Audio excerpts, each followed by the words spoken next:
bénévole et membre d'une association, l'association La Vie Paysante, Cantine Paysanne, qui est basée, qui a son adresse à Tulle, mais en fait on est une association très itinérante, parce que d'abord les membres sont répartis sur tout le territoire corrézien. Donc en fait l'objet de cette association, c'est de promouvoir et de valoriser les produits locaux à travers la bonne bouffe, j'ai envie de dire, je vais vous le présenter comme ça. Voilà, nous, ce qu'on propose, c'est des événements. Sur ces événements, on fait ce qu'on appelle une cantine, c'est-à-dire que c'est un plat unique qu'on va proposer, avec les gens choisissent de prendre soit l'assiette, soit assiette et dessert. Il y a 2 tarifs différents. À cette occasion, on organise un événement type concert ou une animation. Et c'est l'occasion en fait pour les gens de déguster des produits locaux et de rencontrer aussi les producteurs. Souvent, on va cuisiner en présence des producteurs ou avec les conseils de certains producteurs, leurs propres produits qu'on va proposer après à la vente aux gens qui viennent sur l'événement. Voilà. Donc cette association, elle est assez récente.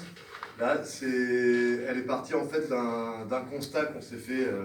En fait, elle est partie d'un constat qui s'est fait sur le marché de Tulle, pour être exact.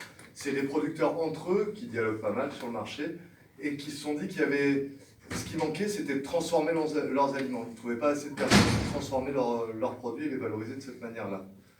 Du coup, l'idée est née de développer en fait des moments de repas où on cuisine avec leurs produits pour valoriser leurs produits et ça permet aux consommateurs de rencontrer le producteur autour d'une bonne assiette. Voilà. Du coup, partant de ce constat-là, on s'est mis à développer ça d'abord au sein de fermes directement chez l'exploitant. Aujourd'hui, l'association est en train de prendre un petit peu une autre forme puisqu'on développe à la fois des événements chez les producteurs ou en dehors. Et on répond aussi à des appels d'offres.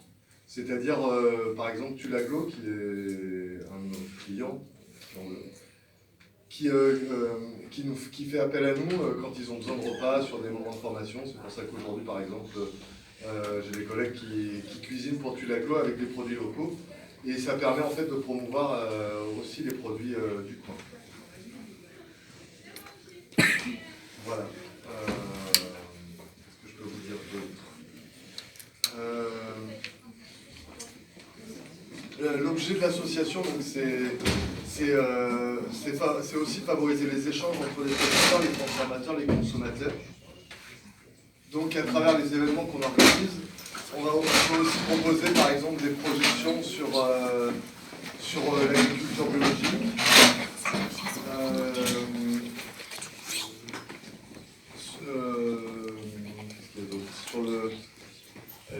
Si vous voulez, nous on est en recherche permanente des moyens de créer du dialogue entre le consommateur et le producteur, entre celui qui va produire l'aliment que vous allez manger et vous qui allez manger.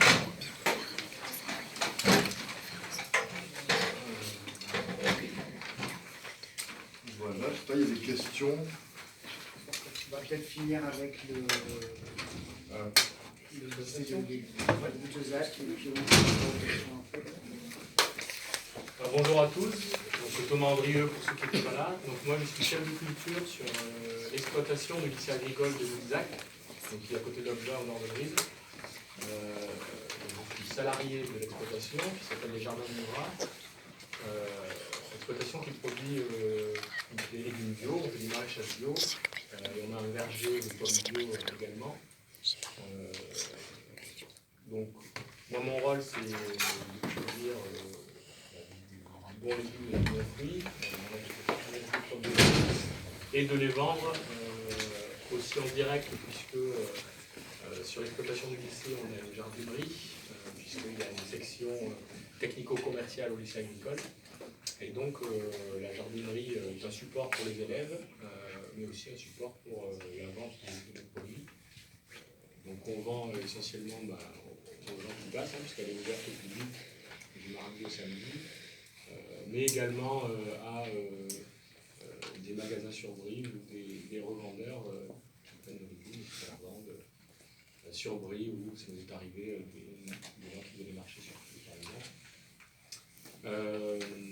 Donc voilà, moi je suis plutôt sur la côté production, mais on fait aussi un peu de vente, comme nos collègues. Donc la particularité, c'est que moi je travaille beaucoup avec des élèves, puisque l'exploitation est vraiment centrale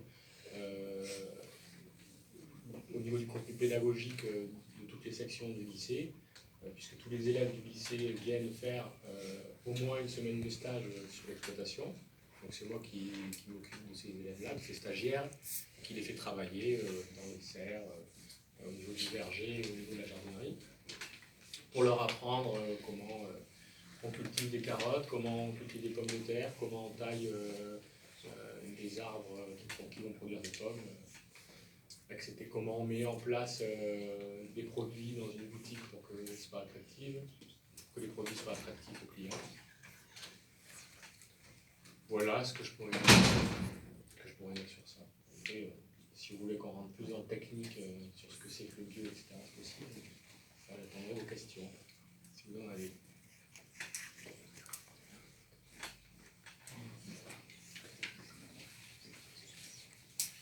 Alors, vous pouvez poser des questions par rapport à ce qui vient d'être dit, sur, voilà, sur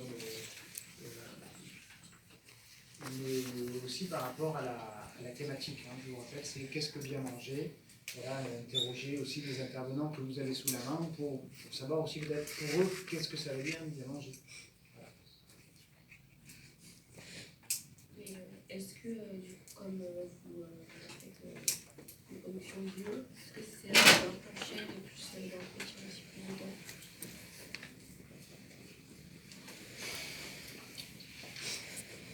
Donc, tu as deux questions. Sur le plus cher, par rapport à ce qu'on appelle du conventionnel, en supermarché, c'est un peu plus cher.